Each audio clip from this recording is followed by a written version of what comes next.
Chemistry second year chapter number 2 S block elements और आज हमारा लेक्चर नंबर है 7। टॉपिक हमारा है sodium metal by down cell. Sodium metal को हम कैसे एक्सट्रैक्ट करते हैं डाउन सेल की मदद से, ये आज के लेक्चर के अंदर हम जो है वो डिस्कस करने जा रहे हैं। अब इसके अंदर अगर आप देखें तो सोडियम मेटल जो है ये बेसिकली हमें ज़मीन के अंदर से एज आ सोडियम मेटल एक्सट्रैक्ट नहीं होती। ज़मीन के अंदर से ये सोडियम मेटल की फॉर्म में नहीं मिलती, बल्कि ये अपने कंपाउंड की फॉर्म में मौजूद होती है। इसकी रीज़न हमने शुरू में पढ़ी थी कि सोडियम मेटल या ये जो अल्कली मेटल्स हैं ये फ्री स्टेट में एग्जिस्ट नहीं करती ड्यू टू देयर रिएक्टिविटी। तो ज़्यादा रिएक्टिव होने की वजह से ये हमें प्योर स्टेट में नहीं मिलती, तो इसलिए हमें इसको कहीं ना कहीं से जो है वो अलहदा करना पड़ेगा, कहीं ना कहीं से सेपरेट करना पड़ेगा। तो हम सोडियम मेटल को कहाँ से सेपरेट करते हैं? तो हम यूजली सोडियम मेटल को एक्सट्रैक्ट करते हैं फ्रॉम द सोडियम क्लोराइड।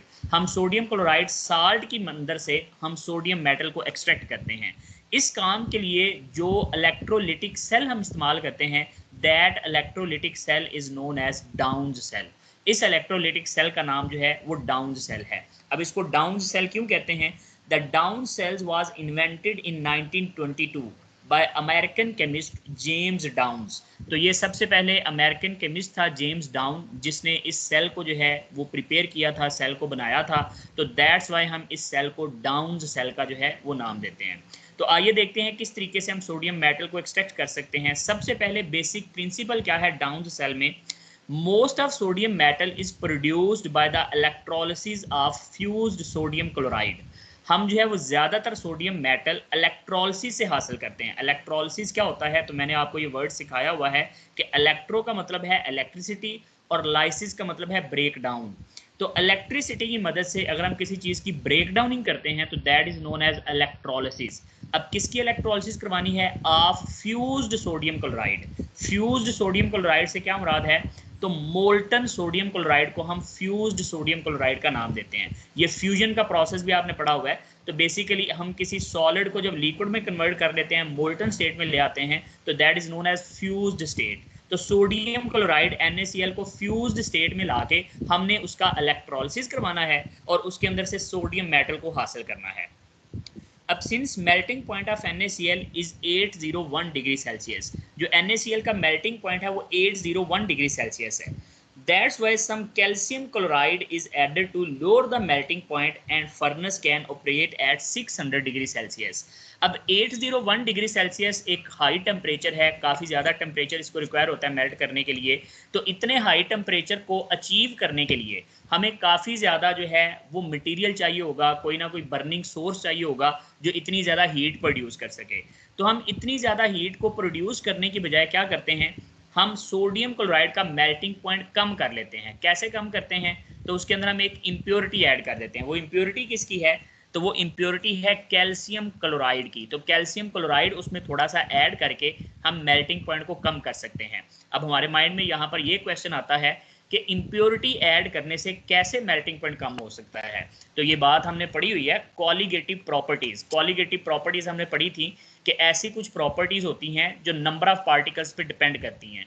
तो वहाँ पर हमने पढ़ा था elevation of boiling point, depression in freezing point.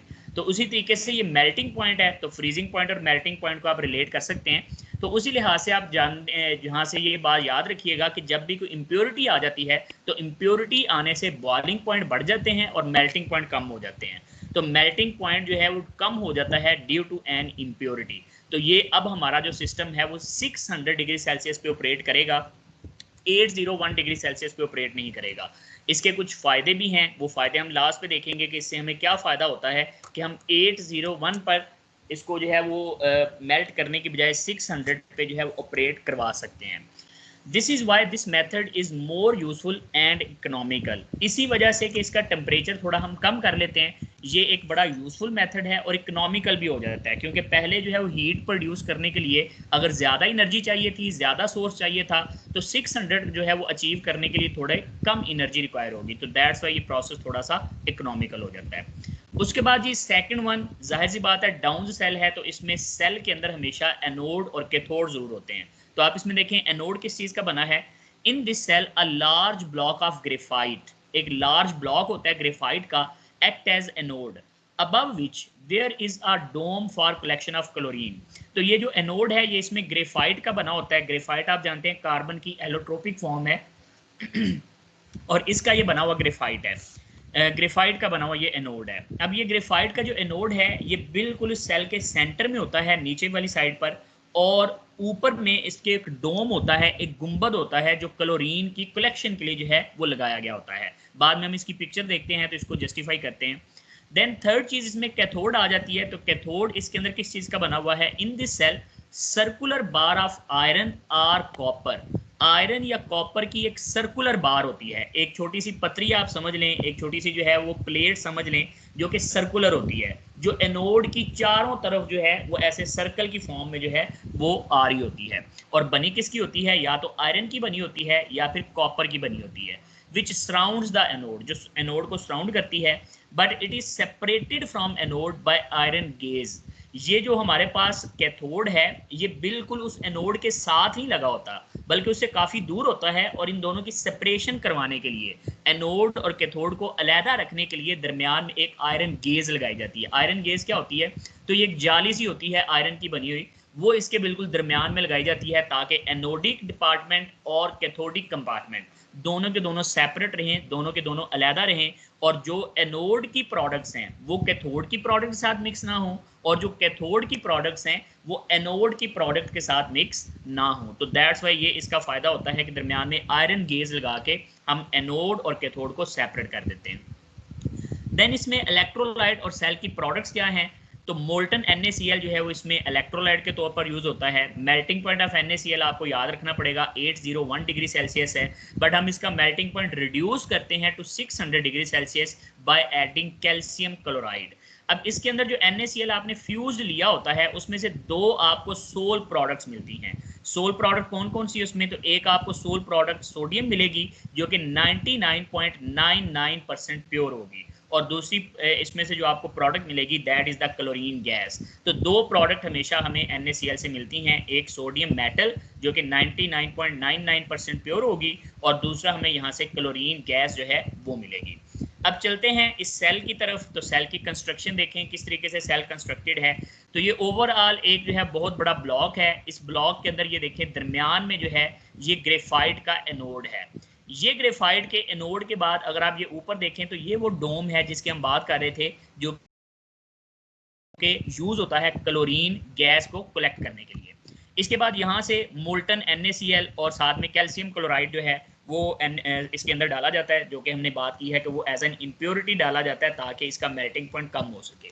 अब इस केस में यहाँ पर आप नीचे देखें तो ये जो हमारे पास जो है वो एक गैस सी लगी हुई है, जाली लगी हुई है, जिसको हमने कहा था कि ये सेपरेशन हो रही है। इसके अलावा ये कैथोड है जो कि स्टील का बना हुआ है, या फिर इसको हमने कहा था कि आयरन का या फिर कॉपर का बना होता है। तो ये हमारे पास कैथोड के तौर पर एक्ट करता है। अब यहाँ पर जब हम रिएक्शंस की बात करते हैं तो एक चीज़ मैंने पहले भी बताई थी, दोबारा से याद कर लें।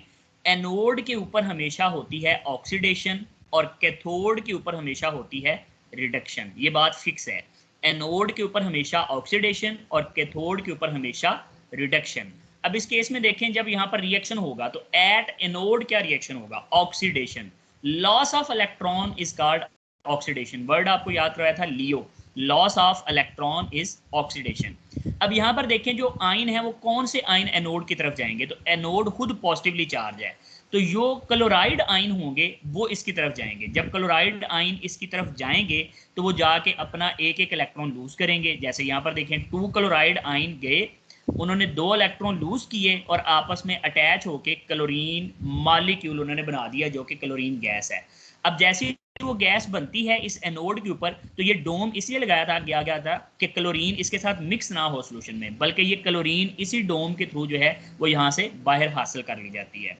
अब दूसरी साइड पर जो 2 इलेक्ट्रॉन लॉस हुए हैं वो जैसा कि पहले आपको पता है कि एनोड से हमेशा इलेक्ट्रॉन ट्रांसफर होते हैं किस तरफ? Towards the cathode. तो ये देखिए बैटरी से होते हुए वो पहुंच गए कैथोड पे। अब कैथोड पे डेफिनेटली किसी ना किसी ने आके इलेक्ट्रॉनों को क्या करना है? गेन करना है। अब गेन करने के लिए कौन आएगा? तो जिस पर पॉजिटिव चार्ज है, सोडियम इलेक्ट्रॉन्स को गेन करने के लिए आएगा एट कैथोड। और कैथोड पर होती है रिडक्शन, यानी कि gain of electron is called reduction. तो सोडियम आयन आएंगे, 2 इलेक्ट्रॉनों को गेन करेंगे और सोडियम मेटल बना देंगे। ये सोडियम मेटल जैसे ही कैथोड के ऊपर बनेगी, तो ये देखें ये ऊपर एक जो है डोम सा लगा हुआ है और इसके जरिए से यहाँ से सोडियम मेटल जो है वो आप एक्सट्रैक्ट कर लेंगे। तो ये हमें यहाँ से सोडियम मेटल हासिल हो जाएगी एट कैथोड और क्लोरीन गैस हासिल हो जाएगी फ्रॉम द एनोड। तो ये इलेक्ट्रोलिसिस हमारा कंप्लीट हो जाएगा। ओवरऑल रिएक्शन क्या है, तो हमने NaCl को जो है मोल्टन फॉर्म में लिया, उसका इलेक्ट्रोलिसिस करवाया तो उससे हमें सोडियम मेटल मिली और साथ में क्लोरीन गैस जो है वो हमें ऑब्टेन हो गई। तो ये हमारा ओवरऑल रिएक्शन है और एनोड और कैथोड का रिएक्शन आपने याद रखना है। इसके बाद थर्ड पे लास्ट पॉइंट है इसका कि एडवांटेजेस ऑफ डाउन सेल क्या है। डाउन सेल को हम क्यों इस्तेमाल करते हैं, इसका हमें फ़ायदा क्या है, इसका एडवांटेज क्या है, बाकी सेल्स की निस्बत ये ज़्यादा अच्छा क्यों है। तो पहली बात, there is no metallic fog is produced. इस प्रोसेस के दौरान मेटेलिक फॉग नहीं बनती। मेटेलिक फॉग क्या होती है, असल में जब टेम्परेचर बहुत हाई होता है, तकरीबन 801 डिग्री सेल्सियस के ऊपर अगर आप इसको मेल्ट करें और इसका टेम्परेचर इतना रख लें, तो इतने टेम्परेचर के ऊपर जो आपको मेटल मिलेगी वो मेटल लिक्विड की फॉर्म में नहीं मिलेगी, बल्कि मेटल्स की हो सकता है कि फॉग बन जाए, उसके वेपर्स बन जाएं। तो ये जो मेटेलिक फॉग होती है, इसको कलेक्ट करना, इसको हासिल करना, इसको सेपरेट करना एक बहुत मुश्किल काम हो जाता है। वो जाके क्लोरीन के साथ मिक्स हो जाएगी। तो दैट्स हम कहते हैं कि इस प्रोसेस के दौरान चूंकि हम टेम्परेचर 600 डिग्री सेल्सियस रख रहे हैं, तो इसलिए मेटेलिक फॉग नहीं बनेगी क्योंकि कम टेम्परेचर है। ज़्यादा टेम्परेचर होता तो मेटेलिक फॉग बनने का जो है वो चांस ज़्यादा था।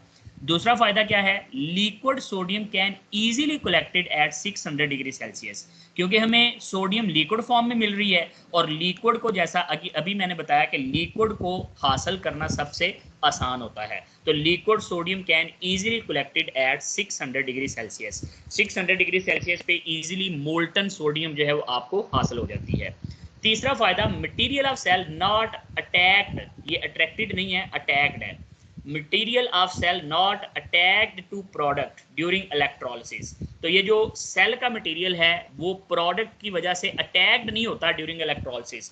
अदरवाइज अगर ये जो है वो हमारे पास प्रोसेस कोई और होता जिसमें ऐसी प्रोडक्ट बनती जो हो सकता है मटेरियल ऑफ सेल के ऊपर क्या कर देती, अटैक कर देती। तो प्रोडक्ट के ऊपर मटेरियल ऑफ सेल का अटैक नहीं होता और सेल के ऊपर प्रोडक्ट्स का कोई अटैक नहीं होता, क्योंकि दोनों न्यूट्रल प्रोडक्ट्स हैं, एक में सोडियम लिक्विड है और दूसरी क्लोरीन गैस की फॉर्म में वहां से इजीली रिलीज हो जाती है। तो ये 3 एडवांटेजेस हैं डाउन सेल के।